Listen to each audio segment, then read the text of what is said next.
Akkam jirtu hordoftoota Tiyaatiif bagana kan gara Tiyaatiif dhuftan Tiyaatiif bifaraa utatan subscribe gochuudhaan gara maatii kiyyaa dabalamaa isiniin jedha.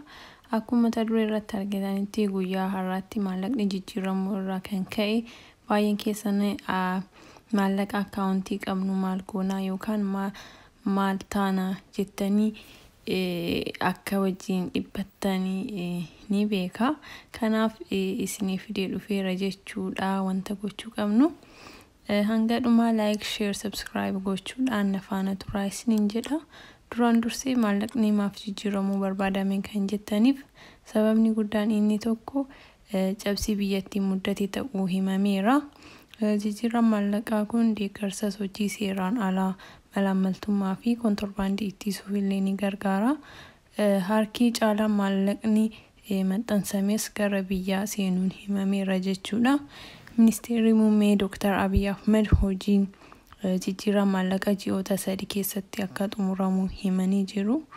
Kana malees daangaa biyyaalee maallaqni Itoophiyaa itti baatan kan argaman Jibuutii, Suudaanii fi Somaaliyaatti eegumsi cimaa kan taasisamu ta'uu himameera jechuudha. Akkasumas sakatta'umsi manneen namaa fi buufata xiyyaara garaagaraa akka taasifamus Dr. Abiy dubbateera jechuudha.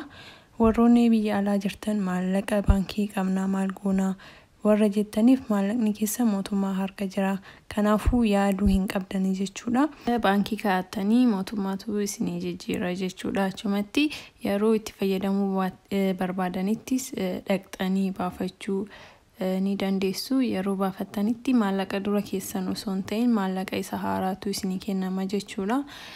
Kanaafuu wanni tokko isinii yaachisu jechuudha. Maallaqni keessan yoo baankii kan jiraatu ta'e kunis warroota seeraan ala maallaqa mana isaanii keessatti kaahanii fi akkasumas maallaqa dhuunfaa qabanidha.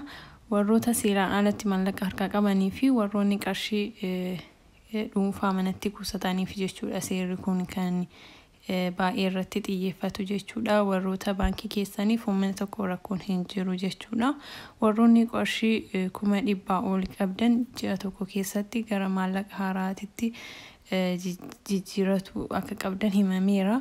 Karaa biraatiin immoo warroonni qarshii hanga 10,000 qabdan immoo battalumatti baankilee Itoophiyaa jiranitti deemtanii geeddaratu ni dandeettu jechuudha. Yeroo birrii garuu qarshii birrii 10,000 ol yoo ta'e immoo herreega baankii yoo kan qabdan ta'e yookaan immoo haaraa baafattanii achitti kaawwachuu ni dandeessu jechuudha qarshii keessanii.